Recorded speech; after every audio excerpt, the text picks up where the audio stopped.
Good morning, everyone. Today, we will be exploring an essential topic in endodontics and restorative dentistry, that is, pulpal diseases. The dental pulp is a soft, vascular connective tissue enclosed within the rigid dentinal walls. Because of this unique environment, it is especially vulnerable to the damage and the pressure changes. It is also a principal source of dental pain, which makes understanding the pulpal pathology critical for every clinician.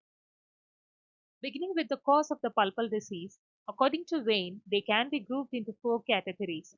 That is, the bacterial causes, which is the most common cause, and it includes caries, accidental pulpal exposure, fracture, leakages around the restoration, and the periodontal infections that can spread to the pulp. Next comes the traumatic causes, which includes acute injuries like fracture or luxation, as well as the chronic trauma from habits such as bruxism. Then comes the iatrogenic causes, which is unintended damage during the treatment like heat from the cavity preparation, chemical irritation from the materials, or orthodontic movement or periodontal procedures. And finally, idiopathic causes, which is aging, resorption, or unexplained degenerative changes. Now, how does the pulp respond to these insults? Earlier theories suggested that the inflammation led to the strangulation of the pulp due to the pressure buildup, which is no longer accepted. Today, we know that the pressure rise is localized.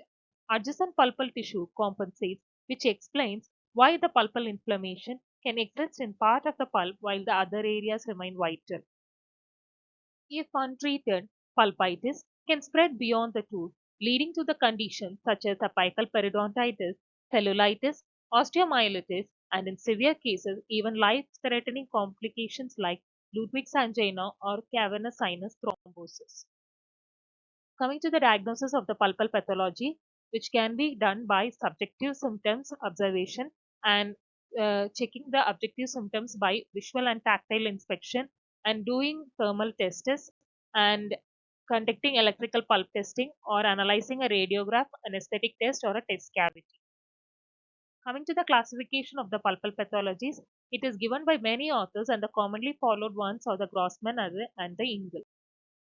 Let's walk through the different types of the pulpal disease.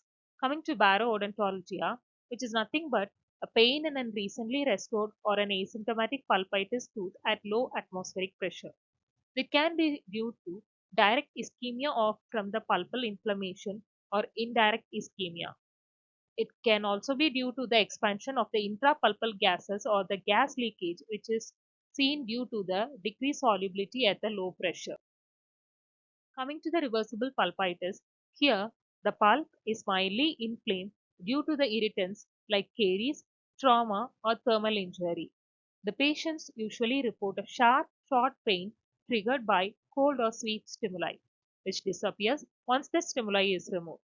If treated promptly by eliminating the irritant and protecting the pulp, the tissue can return to its normal state. So the treatment is to remove the irritant, placing a sedative dressing followed by a permanent restoration. But if the pain persists, treat it as an irreversible pulpitis. That is, the tooth will undergo a root canal treatment.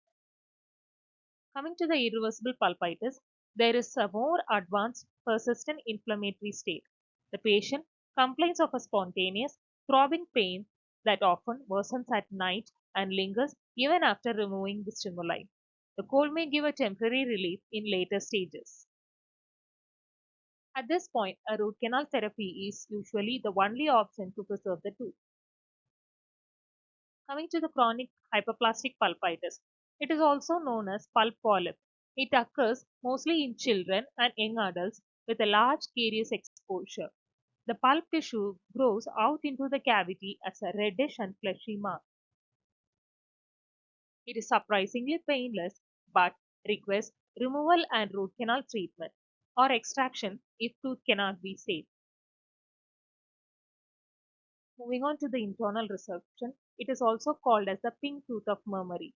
It is characterized by progressive resorption within the pulpal chamber or the root canal. The crown may show a pinkish hue and the radiographs may reveal a ballooning of the canal space.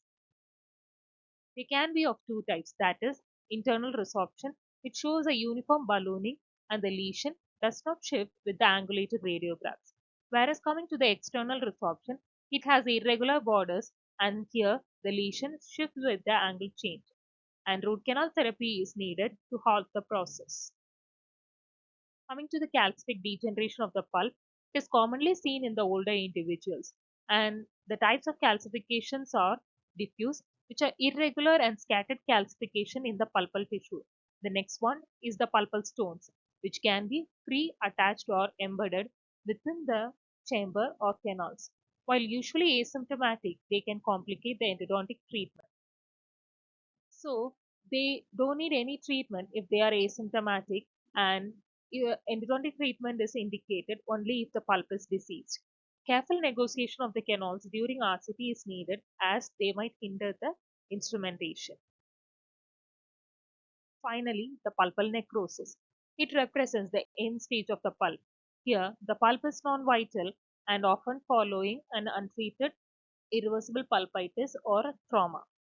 The tooth may appear discolored and typically test negative to the vitality testing. Root canal treatment or extraction becomes necessary depending on the tooth structure.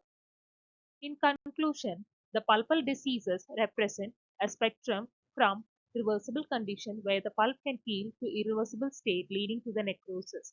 The early diagnosis through history, clinical examination, vitality testing, and radiograph is the key to save the teeth and prevent complications. Thank you.